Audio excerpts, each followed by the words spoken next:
Jason with Blackhawk Floors. We're here on one of our job sites in Carefree, Arizona. This is a 345 character grade hickory floor. We've been maintaining this floor for about 12 years. We last did a refinish on it in 2009 to a nice warm brown tone. Now they're wanting to update the color and the style. So we're going to actually be wire brushing this floor and adding a gray two-tone ceruse effect to the floor. Today we're going to be using the Bona Powerdrive with their wire brush attachment. The wire brush attachment simply velcros in place. Okay. And no need for dust containment on this one due to the fact that we are going to be using water during the process. One quick note here.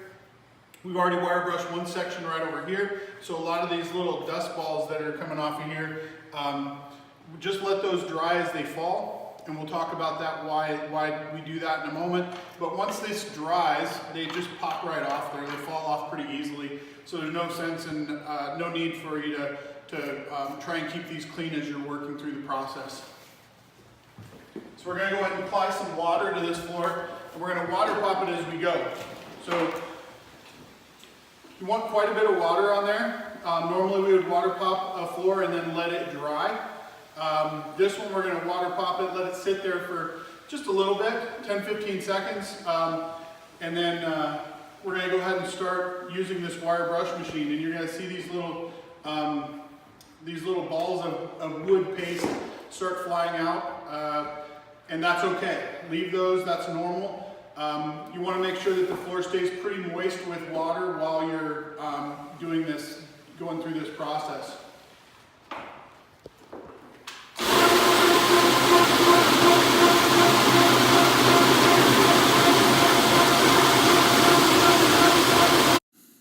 If we slow down the video, we're able to see how the buffer actually works. As the buffer spins in a clockwise position, each head rotates in a counterclockwise rotation.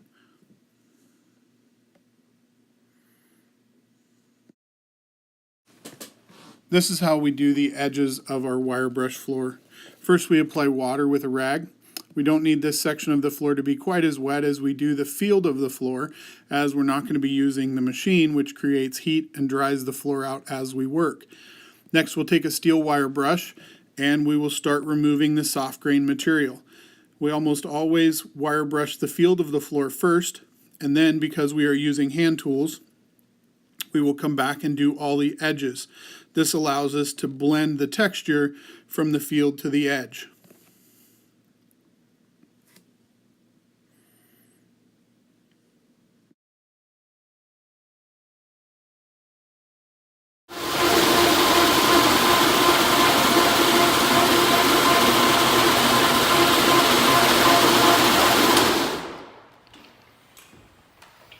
Okay, so these little balls of wood dust right now are going to be kind of difficult to sweep up. They sweep up pretty good. We've swept some over into a pile over here. One of the things that you have to be careful with this is that if you sweep all this wet wood into a pile, you can actually cause issues on your floor. You can see all the moisture that's trapped there. Okay, so what we do is we let these little dust balls, all this stuff, the sawdust there, just go ahead and dry on the floor as we're working. Or if we do sweep it up, we're going to go ahead and get rid of that and get it off the floor right now so we don't cause some water damage. If you're doing this on a thinner floor that's already had some sandings on it, you could cause some maybe possible cupping or irreversible damage. What we have right here is the section we did about 10 minutes ago that we made this dust from. One thing we found that makes it a little more effective, once this has gone ahead and dried, after we've gone over it one time, is we just hit it one more time. And when I say dry, just dry enough to where most of the moisture has gone off the surface. We're going to go ahead and hit this one more time with the power drive, with the wire brush attachment. Still on there, haven't changed anything. What it does is it kind of knocks down some of the little fuzzies that are created when you do the initial wire brushing. The texture can kind of be a little bit rough, and then around some of the knots, it'll kind of get a little bit of a chatter. This will kind of smooth it out and actually draw out the rest of that little bit of soft grain. So we're going to run that here real quick, and then we'll be able to sweep it off and show you what we're left with. One other side note, make sure you use a power booster and make sure it's adjusted properly. These machines are expensive, By doing this, you will greatly extend the life of your machine.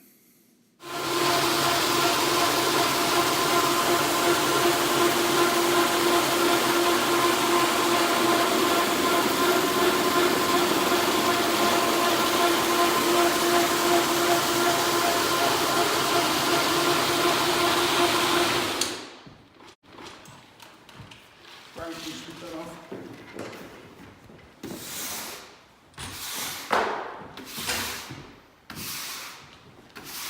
So here now with the backlight, you should be able to see this pretty well, that a lot of the soft grain down through here has all just been pulled out. Really nice actual texture. I've never wire brushed hickory before. This is actually pretty pleasing. So the process that we're going to use from here on, we're going to apply a custom mix stain to this floor. We're going to apply that by hand. We'll hand rag that on. Then we're going to take a conditioning pad and we're going to buff that in. It's going to do two things. Ragging the stain on is going to give us that nice, deep, rich look that we get from water popping a floor and hand application. The burnishing or buffing that stain off is going to make that floor just a little bit smoother. It's kind of deburr some of that little bit of texture, rough texture that we have there from the water popping and the wire brush process. Then we're going to go ahead after that and rag that floor back off, dry it back off with additional rags, make sure we have all of our stain off the floor. Allow that to dry. And then we're going to go ahead with our finishing process from there. One thing I didn't state, always take a moisture meter and check the moisture content of the wood prior to adding the water or doing this step. And then again, and when you're done, make sure that you do not proceed with stain and finishing until that moisture content's returned to what it was prior to adding that water to the floor. Any questions, please feel free to contact us. Thank you very much and have a great day.